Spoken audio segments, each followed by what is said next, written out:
Everybody, we're back. This is Dana Shoaf, editor of Civil War Times magazine. Behind the camera is Melissa Winn, director of photography, and we're here with my good friend Drew Gruber. Drew is the executive director of the Civil War Trails organization. Before we talk to Drew, I just want to mention we are at the site of Fort Magruder. It's about a mile or so east of downtown Williamsburg, would you say? Right. And just as now as it was then, it was located on a major thoroughfare into Williamsburg. Today that road is known as Pennyman Road. So you might get some ambient noise behind us. There's traffic moving up and down, and so we'll do the best we can here. But Drew, thanks for coming out. And we're standing at this beautiful sign for Fort Magruder. And I'm sure many of you folks, when you're out touring Civil War sites and exploring the Civil War, you have seen these signs. And this is the man in charge of these signs. Again, Drew is the executive director of the Civil War Trails organization, and these signs are what he's in charge of and what he does, right? Right. So when did you take over as executive director? You were not the first one. I was not. Okay. I was the third executive director. Okay. The one before me was Mitch Bowman, who had been at the helm of the program since the late 1990s. So it started in the late 1990s, and the idea was to get kind of people not just on the battlefields, but following campaigns and seeing some more obscure sites like the nooks and crannies, so to speak, Right. that are often overlooked. How many states are you in now? We're in 5 now, Okay. and we're growing into our 6th states. What states are you in? So we have Maryland, Virginia, West Virginia, North Carolina, and Tennessee, and we're growing into Pennsylvania Wow. now. So about 1,600 sites, a far cry from the original 12, which was to track Lee's retreat. 1,600 signs like this. Yes. How do you maintain all this? Well, it's just you, right? Or you and Chris, your help? No, your so assistant? there's 2 full-time folks Okay. and 2 part-time Okay. folks to help Okay. us out as Oh, well. great. But truly, we rely on each one of you to tell us if there's a new sign possibility that's out there, or if a sign's looking kind of rough and we can fix it up. So we need the eyes and ears on the ground to help us out, make sure Okay. everything's looking good. Okay. And you live in the Williamsburg area, so that's why we've met here. It's my home field advantage. Yeah, that's right, it's home field. And Drew does know a lot about the fighting around Williamsburg and Williamsburg in the Civil War. So can you give us a thumbnail description of the Battle of Williamsburg, fought May 5th, 1862, the first major clash of the Peninsula Campaign, and again, Fort Magruder, where we're standing on the site of, was a focal point of that fight. Yeah, absolutely. So often overlooked battle until some recent scholarship within the last 5 or 6 years, which is kind of a shame because we've lost a lot of property to development because it's been overlooked. But the long story short about the Battle of Williamsburg, happens in a driving rainstorm. So if you think about these volunteer soldiers with black powder muskets in a driving rainstorm, it takes place for about 14 hours. Wow. And we're standing in the central part of what would be the core battlefield then. So by the end of the day, we have about 4,000 Americans killed, wounded, or captured. 4,000. 4,000. There'll be 7 citations for Medal of Honor, and the first Confederate battle flag of the war captured here as well. Now, what was the approximate size of either army?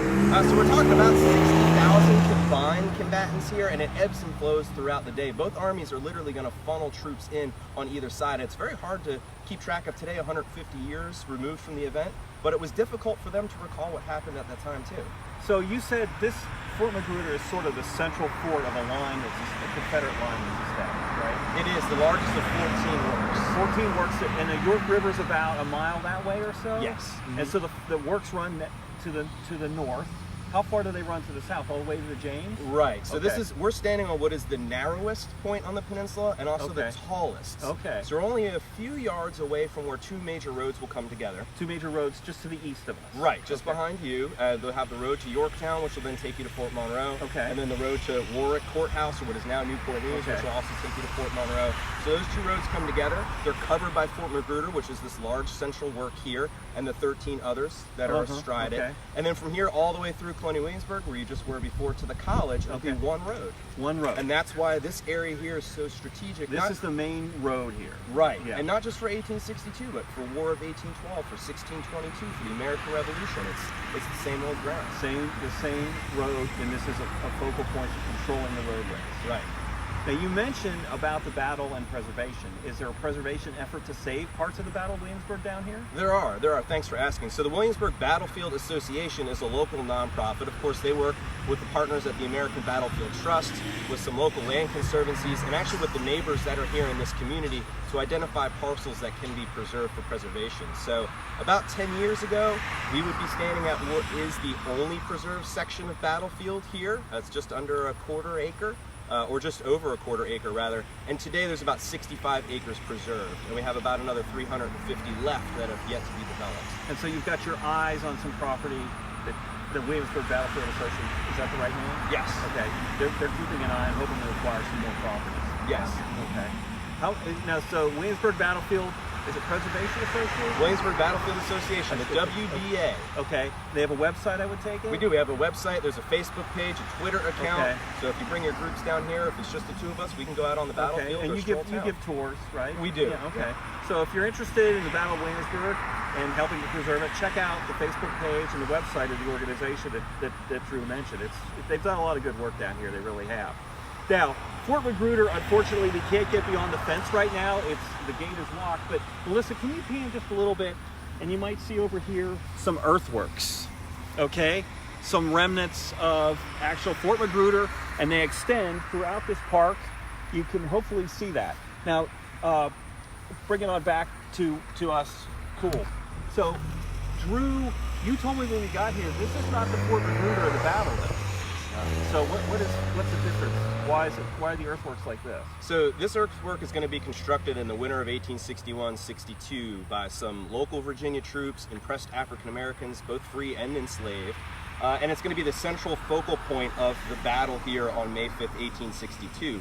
But from May 6th, 1862 until about a year later in April 1863, this area is going to be under the command of the Union. And they're going to go ahead and reverse all these earthworks to actually face town, which again is in that direction. So it doesn't look like what Mr. Magruder had planned originally. Okay. And Magruder being General John Magruder, yes. Confederate general, who was in charge of building a lot of the works on this line. Right. And that's what it was named after. I guess the Federals, did they rename it? Not to my knowledge. Okay. No, I'm certain they must have. Okay. But today, for memory, everybody calls it Fort Magruder. But the earthworks have been reversed so that it is now has the appearance of a Union fort facing Richmond. And you said United States colored troops soldiers stationed here. Is that correct? Yeah, there are several regiments that are stationed here, several that train here. In fact, their families will settle here, so the community that's here around us today are vestiges of those soldiers who enlisted in the United States colored troops. That's amazing. That's just awesome. That's a great story.